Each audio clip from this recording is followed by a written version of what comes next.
ছাত্র জনতার উপর নিপীড়ন নির্যাতনের স্টিম রোচাল চালানো হয়েছে, সেই জয় বাংলা স্লোগান বাংলাদেশের মানুষের স্লোগান হইতে পারে না।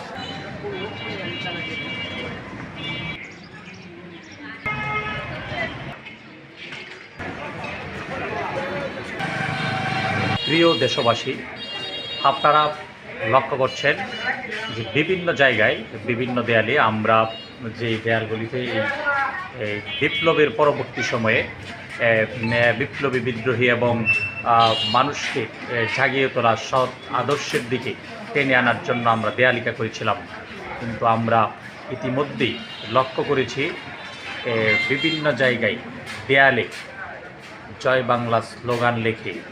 বিতর্ক সৃষ্টির চেষ্টা চলছে এবং অনলাইনেও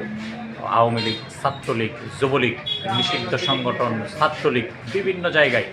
জয় বাংলা স্লোগান লিখে দিচ্ছে। আমরা স্পষ্ট ভাষায় বলতে চাই যে জয় বাংলা স্লোগান দিয়ে ছাত্র জনতার উপর হামলা করা হয়েছে,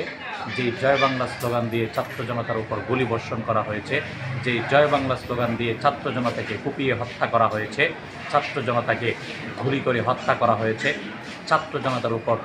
নিপীড়ন নির্যাতনের স্টিম রোচাল চালানো হয়েছে, সেই জয় বাংলা স্লোগান বাংলাদেশের মানুষের স্লোগান হইতে পারে না।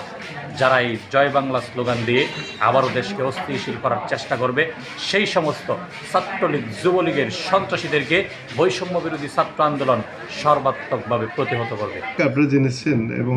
বরাবরই দেখছেন আমরা একসাথে কাজ করছি, আপনারা সবাই, এবং আইন শৃঙ্খলা রক্ষার জন্য আমরা প্রতিনিয়ত কাজ করে যাচ্ছি।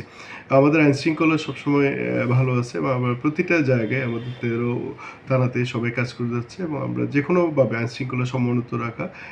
এর জন্য কিশোরগঞ্জ পুলিশ, জেলা পুলিশ বদ্ধপরিকর এবং যে কোনো সময় যে কোনো কেউ অপরাধ করলে অপরাধীকে আইনের আওতায় আনার জন্য বদ্ধপরিকর এবং আইনের আওতায় আনা হচ্ছে।